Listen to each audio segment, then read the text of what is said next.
Hello Bengalese, welcome to West Bengal insider. তো তোমরা যারা চ্যানেলে নতুন, ইনফরমেটিভ, নলেজেবল এবং অথেন্টিক ভিডিও পাওয়ার জন্য চ্যানেলটাকে অবশ্যই সাবস্ক্রাইব করে দাও। আর হ্যাঁ, তোমাদের কোনো ডাউট থাকলে তোমরা আমাকে জিজ্ঞাসা করতে পারো, আমি সময় বুঝে অবশ্যই তোমাকে রিপ্লাই করে দেবো।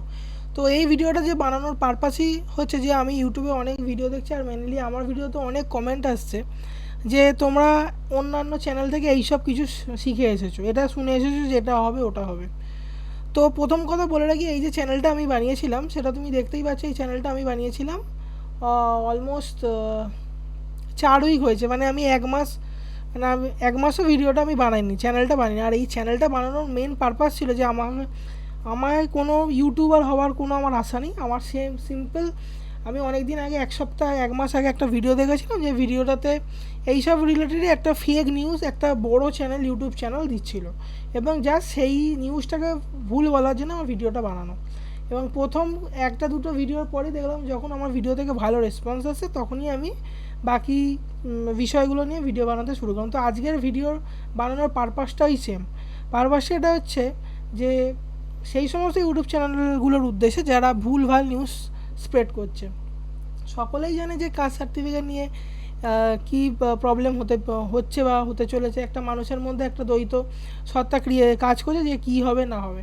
অবশ্যই এটা স্বাভাবিক ব্যাপার, কিন্তু কিছু কিছু ইউটিউব চ্যানেল কী করছে, এইগুলোকে একটু এক্সাজারেটেড করে শো করছে যে এটা হতে পারে ওটা হতে পারে, তোমাকে এগুলো নিয়ে যেতে হতে পারে। দেখো, আমি যে ভিডিওটা বলেছিলাম যে এইটা তোমার, যদি তোমার দরকার পড়ে তো তোমার এই লিনিয়েজের জন্য বা তোমার এই ডকুমেন্টস বা তোমার ভোটের এগুলো একটা প্রুফ হিসাবে তোমার লাগতে পারে। আর এইসব ইউটিউব চ্যানেলরা অলরেডি বলে দিচ্ছে যে এইগুলো তোমাকে নিয়ে যেতে হবেই, মানে একদম ভুল ভাল নিউজ শো করছে। দেখো, কোনো একটা সরকার যখন যখন এসসি বা এসটি বা ওবিসি যাই হোক, যখন কেউ অ্যাপ্লিকেশন করো, তখন দুটো টেকনিক থাকে দেখবে। একটা কি থাকে, একটা থাকে যে তুমি তোমার ফার্স্ট জেনারেশন করতে পারো, একটা থাকে তুমি সেকেন্ড জেনারেশন করতে পারো। তো ভিডিওটা পুরোটা শুনলে তাহলে তুমি বুঝতে পারবে আমি কি বলতে চাইছি। আর ভিডিওটা অবশ্যই বেশি শেয়ার করবে, তাহলে ভুল ধারণাগুলো তোমাদের মধ্যেও তৈরি হবে না। দেখো, যখন কোনো একজন এসসি বা এসটি ওবিসি একজন অ্যাপ্লিকেশন করে, তার মেন মানে দুটো তার কাছে প্রমাণস্বরূপ জিনিস থাকে। একটা প্রমাণস্বরূপ জিনিস হচ্ছে সে হয়তো সেকেন্ড জেনারেশন হবে, মানে তার বাবা, মা নয়, বাবার তার দাদুর, ঠাকুরদার বা জেঠুর, মানে ফ্যামিলির দিক থেকে বাবার সাইড থেকে কারোর এই সার্টিফিকেট আছে, সেখান থেকে সে ইজিলি বের করতে পারে। এটা একটা পর্যায়ে আছে।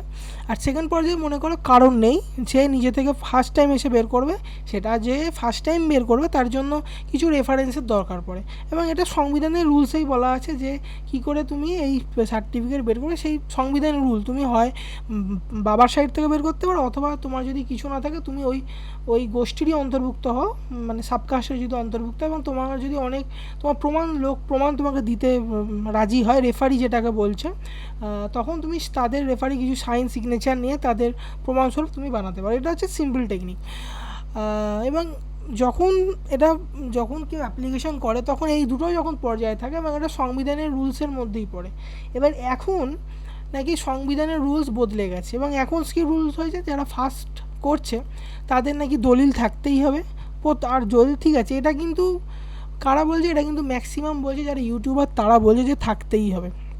কিছু কিছু বড়ো চ্যানেলের কথা বলবো যারা 100% গ্যারেন্টি দিয়ে বলছে, এবং সেটার জন্য তোমরা শুনে এসে কমেন্টে লিখছো, এবং তার জন্য অন্যান্য যারা দেখছে তারাও কিন্তু ভাবছে যে আসলে কি এটা হচ্ছে না ওটা হচ্ছে। আবার অনেকে বলছে তোমরা এসডি অফিসে গেছো, এসডি অফিসাররা বলেছে যে তারা এখন এইসব নিয়ে মানে ব্যস্তই না, তারা এখন এইসব নিয়ে বদার্থই নয় যে তারা আসলে এটা কি করবে না করবে। তো তোমাদের প্রথম কথা বলে দিই, যারা যখন সংবিধানের রুলসই আছে যে তুমি এই দুটো সিস্টেম দিয়ে ফার্স্ট জেনারেশন বা সেকেন্ড জেনারেশন বানাতে পারো, ঠিক তেমনভাবে যখন চেকিং হবে, চেকিংয়ের ক্ষেত্রে দুটো জিনিসই অ্যাপ্লাই করা হবে। এটা নয় যে সবার ক্ষেত্রে তোমার বাড়ির অ্যাড্রেস দেখা হবে। কারণ দেখো, তোমাকে আমি খুব সাধারণ, তুমি যদি একটু বুদ্ধি অ্যাপ্লাই করো আমি দেখাতে, কারণ তুমি জানো অনেক কিছুই চলছে, কিন্তু এটাও ঠিক সব কিছু সংবিধান ফলো করে হয়। এবার দেখো, তুমি একটা জিনিস ভালো করে লক্ষ্য করো, মনে করো কোনো একটা জায়গা আছে, মনে করো জায়গাটার নাম হচ্ছে এ, মনে করে এইটা হচ্ছে একটা জায়গা আর এটা হচ্ছে একটা জায়গা, এই যে জায়গাটা আছে এই জায়গায় যে সমস্ত মানুষেরা থাকে তারা হচ্ছে সকলে ধোপা, মানে তারা জামা কাপড় কাচে। এবার জামা কাপড় যারা কাচে ধোপা, তাদের নিশ্চয়ই একটা ক্যাটাগরি থাকবে, আমি ব্যক্তিগতভাবে সেটা জানি না, এসসি হয়, ওবিসি হয় না এসটি হয়, সে যাই হোক, মনে করো সে কিছু একটা হয় এসটি, এবং তারা মনে করো তারা তাদের কাছে অতটুকু ফাইন্যান্সিয়াল কন্ডিশন নেই, কোনো দিনই হয়নি যে তার একটা বাড়ি করবে, সুতরাং তাদের ব্যক্তিগত বাড়ির কোনো অ্যাড্রেস নেই, তার অ্যাড্রেস আছে রেন্টে, তারা ভাড়া থাকে কোনো একটা জায়গায়। এবার তারা মানে তারা প্রজন্মের পর প্রজন্ম ওই একই জায়গায় ভাড়া থেকেছে, এবং এটা সবাই জানে যে সেই পাড়াটাই ধোপা পাড়া হিসাবে পরিচিত। কারণ দেখবে অনেক জায়গায় তুমি দেখবে তার সাবকাস্ট হিসাবেই পুরো পাড়াটার নামকরণ করা হয়, ঠিক আছে। এবার সেই জায়গাটা ধোপা পাড়া হিসেবে পরিচিত, কিন্তু তাদের ব্যক্তিগত এবং তাদের যখন কাস্ট সার্টিফিকেট দেওয়া হয়েছিল তখন হয় দুটো কন্ডিশনে দেওয়া হতে পারে, হয় কারোর বাবার ছিল সেই বাবার থেকে এসেছে, অথবা কারোর ছিল না, সেই অঞ্চলে যেহেতু সবাই একই গোষ্ঠীভুক্ত তাই জন্য রেফারেন্স ইজিলি পাওয়া যায় এবং রেফারেন্সের থ্রু দিয়ে পাওয়া যায়, মানে কাস্ট সার্টিফিকেট পেয়ে গেছে। এবার যখন কারেন্ট কন্ডিশনে অনেকেই বলছো, মানে যারা শিওর না হয়ে বলছো এটা লাগবেই ওটা লাগবেই, জানি না কোথা থেকে তোমরা নিউজ শুনে আসো, বলছো যখন এটা লাগবেই, মানে তার বাড়ির অ্যাড্রেস লাগবেই, তার মানে বাড়ির দলিল লাগবে, এটা কিন্তু আসলে ঠিক না, তোমরা ভুলভাল নিউজ কোথা থেকে 1% খবর পাও, খবর পেয়ে 100% ভুলভাল নিউজ সরাও, এবং তার জন্য অন্যান্য যারা তারাও ভুলভাল নিউজ পায়, আসলে এই জিনিসটা কিন্তু ঠিকই না।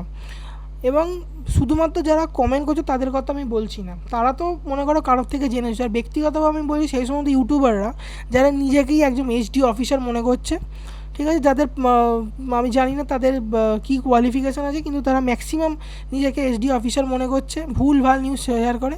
আর তোমার তো তাহলে বোঝাই যায় না, না তুমি যদি একজন ঠিক ইউটিউবার হও, তুমি যদি ঠিক মতো নিউজ শেয়ার করো, দরকার নেই সে আমাকে ভুলভাল নিউজ শেয়ার করো, তুমি যেটা জানছো যেটা রিয়েল সেটা তুমি শেয়ার করো। আমি কোনো দিন ফেক ফ্রড নিউজ একদমই শেয়ার করি না, কারণ আমি চাই না যে আমার কারণে অন্য লোক বিভ্রান্তিতে পড়ুক, এটা আমি কোনো দিনই চাই না। এবার তোমরা অনেকে বলছো যে ওই ওয়েবসাইট থেকে নাকি ওয়েবসাইট থেকে এটা হবে ওটা হবে, আমি দেখছি অনেক ইউটিউবার আবার কী করছে বলো তো, খুব সাধারণ ব্যাপার, এই যে যাদের ক্যান্সেল সার্টিফিকেট হচ্ছে সেইটা নিয়ে ডেলি একটা করে ভিডিও বানায় যাচ্ছে, এটা কী হচ্ছে, এটা তো কোনো কাজই নয়, এটা কি কোনো কাজ যে তুমি রোজ একটা করে ভিডিও বানিয়ে যাচ্ছ, একটা করে জিনিস বলে যাচ্ছ, এটা কোনো জিনিসই নয়, মানে এটা কোনো মিনিংই নেই, এটা কোনো মিনিং যে জিনিসের মিনিং নেই সেটা তুমি কেন বারবার করছো, আর তোমরা এই জিনিসগুলো থেকে বিভ্রান্ত হয়ে ভুল ভাল নিউজ নিয়ে আসছো। এবার দেখো যখন অনেকেই তোমরা আছো যারা এসডি অফিসে গেছো, এইচডি অফিসে তোমরা জানো যে এইচডি অফিসাররা এটা বলছে যে এখন তারা এই সমস্ত জিনিস নিয়ে একদমই তারা নোটিশ পায়নি বা তারা ব্যস্ত নয়, কারণ তারা বলে দিচ্ছে। আর যখন আমি দেখো তোমাকে অলরেডি বলেছি তোমার এইগুলো জাস্ট লাগতে পারে, সুতরাং এগুলো তুমি একটা প্ল্যান বি হিসাবে রেখে দাও, আমি কিন্তু কোনো দিনই বলিনি এইগুলো লাগবেই 100% লাগবে, কিন্তু যারা কিছু কিছু চ্যানেল আছে তারা বলছে 100% লাগবে, ফার্স্ট জেনারেশনের জন্য দলিল থাকবে। দেখো তোমার যদি একটু ব্রেন থাকে তুমি ব্রেনে অবশ্যই বুঝতে পারবে যে একজন ফার্স্ট জেনারেশন যে বের করে তার ক্ষেত্রে মনে করো দলিল আছে, একজনের ক্ষেত্রে দলিল আছে, দুজনের ক্ষেত্রে দলিল আছে, ম্যাক্সিমাম ক্ষেত্রে 1950 সালের আগে বা 1973 সালের আগে দলিল জোগাড় করা নেক্সট টু ইম্পসিবল কাজ, কারণ প্রচুর কন্ডিশন থাকতে পারে, অনেক প্যারামিটার থাকতে পারে। মনে করো একজন এই এক্স অঞ্চলে আছে, এই এক্স অঞ্চলে বন্যা হলো, এই এক্স অঞ্চলে কোনো একটা জায়গা পুড়ে গেল, তার বাড়ির মানে এমন নয় যে বাড়িতে সবাই তোমাকে সেমভাবে সাপোর্ট করে, তোমার বাড়ির লোকই তোমাকে দেখবে, তোমার যে নিজস্ব যদি দলিল থাকে সেই দলিল দেবে না। এবার মনে করো দলিল আছে, কতগুলো বাড়ির দলিলের মধ্যে তার হিন্দু মুসলিম ছাড়া অন্য তার সাবকাস্ট লেখা থাকে না, এবং এই সমস্ত কিছু কিন্তু একজন যে এসডিও অফিসার সে জানে, কারণ সে পড়াশোনা করেই এসেছে, ওই জন্যই তাকে এই ডিপার্টমেন্টে দেওয়া হয়েছে, এটা তুমি মাথায় রাখবে, সে কিন্তু সব কিছু জানে। সুতরাং এই ভুলভাল নিউজগুলো ছড়ানো বন্ধ করো। আর সেকেন্ড কথা, অনেকেই কথাটা বলছে যে এটা নাকি মানে 2-3 দিনের মধ্যে শেষ হয়ে যাবে, মানে এই সমস্ত চেক করা 2-3 দিনের মধ্যে শেষ হয়ে, আসলে কিন্তু এগুলো সম্ভব না।